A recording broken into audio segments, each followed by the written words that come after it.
ملک صاحب، یہ جو آج کی اور ملک کی تاریخ کی بڑی کارروائی، بڑی خبر ہے، یہ جو کارروائی ہونے جا رہی ہے کورٹ مارشل کی فیض حمید کے خلاف، یہ خود احتسابی کا جو عمل ہے اس کے تحت اس کارروائی، اس پہ کیا کمنٹ کریں گے آپ؟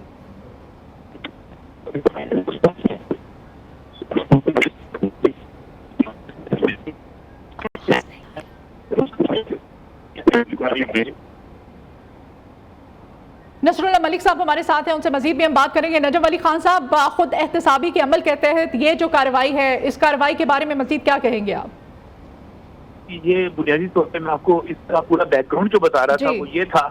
کہ انسداد دہشت گردی کی عدالت نے ان کو گواہی کے لیے بھی طلب کیا اور اس کے بعد قمر مئیز وغیرہ رہا بھی ہوئے، اور یہ بتایا جا رہا ہے کہ یہ سب کچھ 1200 ارب روپے کی مالیت کی ٹاپ سٹی ہاؤسنگ سوسائٹی پر قبضے اور زمین کا تنازع تھا۔ یہ اس زمین کی دعویدار زاہدہ جاوید نامی خاتون تھی جو اسلام آباد کے مقامی لینڈ مافیا ان کے ساتھ تھے، اور جنرل فیض حمید بھی الزامات کے مطابق ان کا حصہ بن گئے تھے، اور ایک طویل عرصے سے وہ تمام لوگ جو پاکستان کے بارے میں اچھی رائے رکھتے ہیں، پاکستان کی افواج کے بارے میں اچھی رائے رکھتے ہیں، وہ یہ سمجھ رہے تھے اور امید ظاہر کر رہے تھے کہ اس معاملے میں انصاف کے تقاضے پورے ہوں گے، اور یقیناً یہ انصاف کے تقاضے نجم علی خان صاحب بہت حد تک پورے بھی ہوئے ہیں۔ آپ ہمارے ساتھ رہے گا۔ رؤف کلاسٹر صاحب ہیں، سینئر تجزیہ کار ہیں، انہوں نے ہمیں جوائن کیا ہے۔ نصر اللہ ملک صاحب بھی ایک دفعہ پھر سے ہمارے ساتھ ہیں۔ ملک صاحب، لیفٹیننٹ جنرل ریٹائرڈ فیض حمید کے خلاف کورٹ مارشل کارروائی، خود احتسابی کا یہ عمل جس کے تحت یہ کارروائی سپریم کورٹ آف پاکستان کے حکم کے بعد کی گئی، شروع ہو چکی ہے، کیا کمنٹ کریں گے اس پہ؟ فیض حمید کے خلاف کارروائی کے دو حصے ہیں۔ پہلا ٹاپ سٹی کا معاملہ جس کا ابھی ذکر ہو رہا تھا کہ ٹاپ سٹی کے اندر وہ انوالو تھے، جو ادارے کا استعمال وہاں پہ کیا گیا، فوج کا استعمال جس طریقے سے کیا گیا، اس پہ بہت سے سوالات اٹھے تھے اور سپریم کورٹ آف پاکستان کے پاس یہ معاملہ تھا۔ اور دوسرا معاملہ تھا کہ آفٹر ریٹائرمنٹ جنرل فیض حمید کی سرگرمیاں کی، اس پہ بڑی تشویش تھی اور فوج کو اس پہ بھی کافی اعتراض تھا،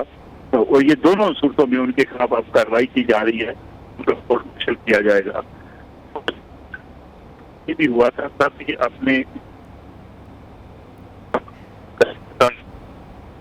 خلاف کارروائی کی گئی،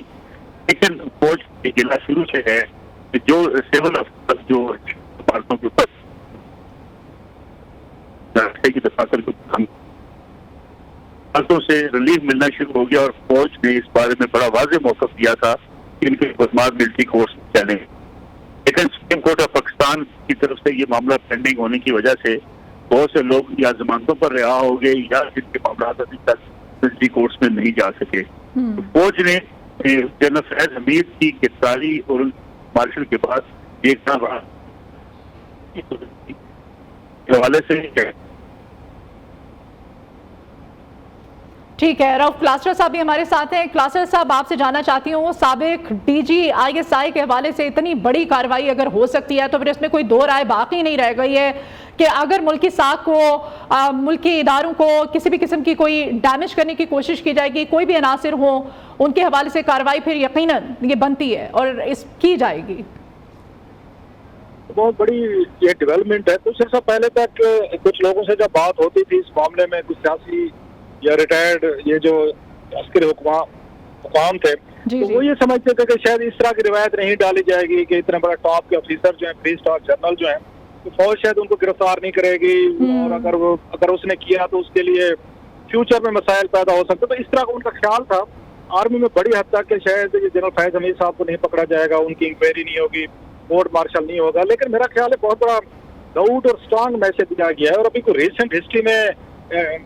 سابق سابق DGI سے مجھے تو کوئی نظر نہیں آ رہا جس کو گرفتار کیا گیا ہو۔ اس سے پہلے ہم نے اسد دوانی صاحب نے کتاب لکھی تھی جو انہوں نے راج چیف کے ساتھ مل کے، اس پر ان کا court martial type inquiry type ہوئی تھی، لیکن گرفتار ان کو بھی نہیں کیا گیا تھا۔ سو یہ پہلے میرا خیال ہے DGI صحیح ہے پچھلے اگر 40-50 سالوں میں، اگر میں غلط نہیں کہہ رہا، جب سے ISI بنی ہے بھٹو صاحب کے دور میں، جب اس کو پولیٹیکل رول دیا گیا تھا 74-75 میں، میرا خیال ہے فرسٹ DG، اگر میں غلط نہیں کہہ رہا تو یہ پہلے DG ہیں جن کو گرفتار کیا گیا، اور اتنے بڑے سنگین الزامات لگائے گئے ہیں۔ ایک تو چلو ہاؤسنگ سوسائٹی کا ایک اپنی جگہ پہ ہے جو قبضہ کرنے کی اس وقت کوشش کی گئی تھی، اس کو مالک کو اٹھایا گیا تھا قمر مئیز وغیرہ کو، اس سے بڑھ کر جو جیسے نصر اللہ ملک صاحب کہہ رہے تھے، جو دوسرا ایلیمنٹ ہے وہ زیادہ خطرناک ہے، کیونکہ اس کے بارے میں تو سب کو پتا تھا کہ چلیں قمر مئیز میں وہ سپریم کورٹ میں گئے تھے، ٹاپ سٹی کے مالک ہیں، انہوں نے وہاں پہ اپنی کمپلینٹ درج کی تھی، سپریم کورٹ نے وزارت دفاع کو کہا، وہ ساری باتیں جانتے تھے، لیکن باقی باتیں جو تھیں وہ اب تک ہیئر سے تھی، وہ مطلب آپ نے کہا میں نے کہا سنی سنائی باتیں تھی کہ شاید اپنے ریٹائرمنٹ کے بعد جنرل فیض جو ہیں وہ ایکٹیو ہیں، ابھی بھی وہ کسی نہ کسی پولیٹیکل پارٹی کو وہ شاید ایڈوائز کرتے ہیں، کچھ پاور بروکر میں شامل ہیں، کوئی پاور پلے کھیل رہے ہیں، تو اس طرح کی باتیں ہم اسلام آباد میں یا لاہور میں بیٹھ کے سنتے تھے۔ اب اس کی طرف سے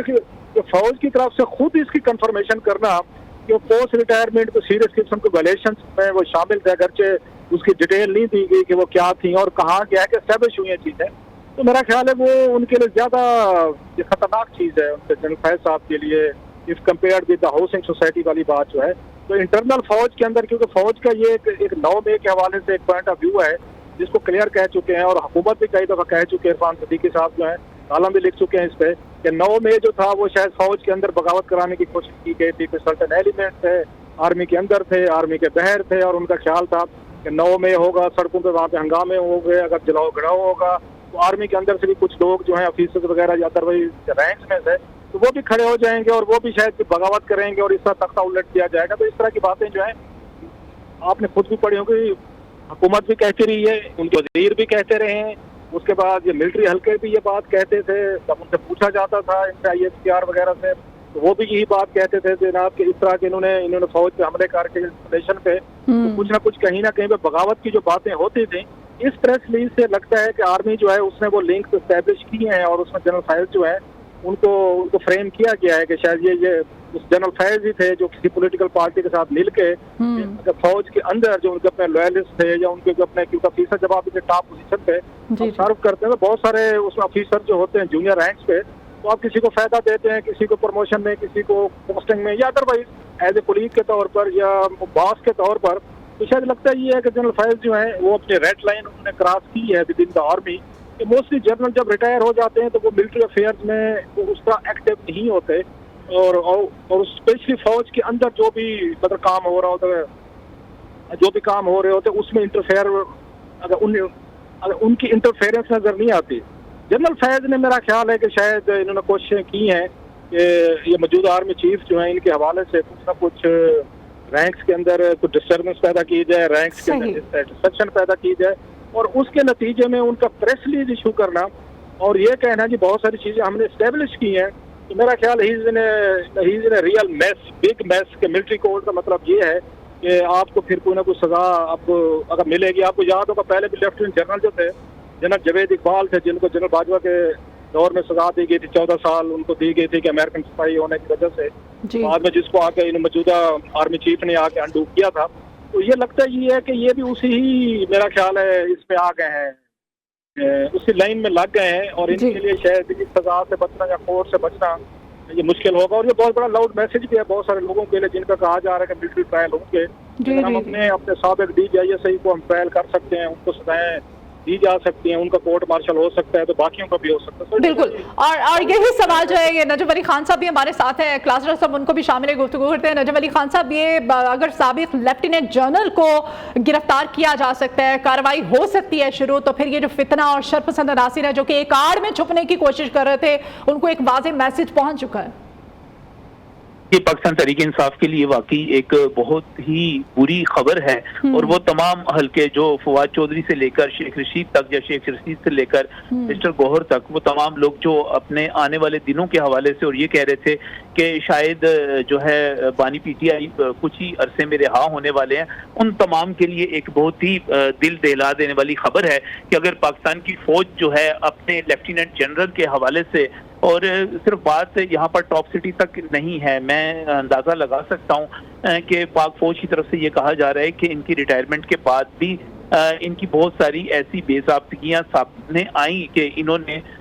جو ڈسپلن کی خلاف ورزی کی اور انہوں نے کوڈ آف کنڈکٹ کی خلاف ورزی کی، اس قسم کی باتیں بھی سامنے آ رہی ہیں۔ تو میں یہ سمجھتا ہوں کہ یہ پاکستان تحریک انصاف کے لیے انتہائی خطرناک خبر ہے، انتہائی بری خبر ہے کہ اگر ایک ایسے معاملے میں جس میں صرف ایک ادارے کے کچھ لوگ استعمال ہوئے اور کچھ گرفتاریاں کی گئی اور کچھ لوگوں کو پکڑا گیا، اور پھر بعد میں معاملہ ثابت ہوا کہ وہ سارے کا سارا ٹاپ سٹی کا کیس جو تھا وہ ملکی جو معاملات ہیں یا فوج کی کریڈیبلٹی کے حوالے سے درست نہیں تھا، تو آپ خود اندازہ لگائیے کہ اس کے بعد 9 مئی میں ملوث لوگ جو ہیں ان کو کس طرح معاف کیا جا سکتا ہے۔ اور ڈائریکٹر جنرل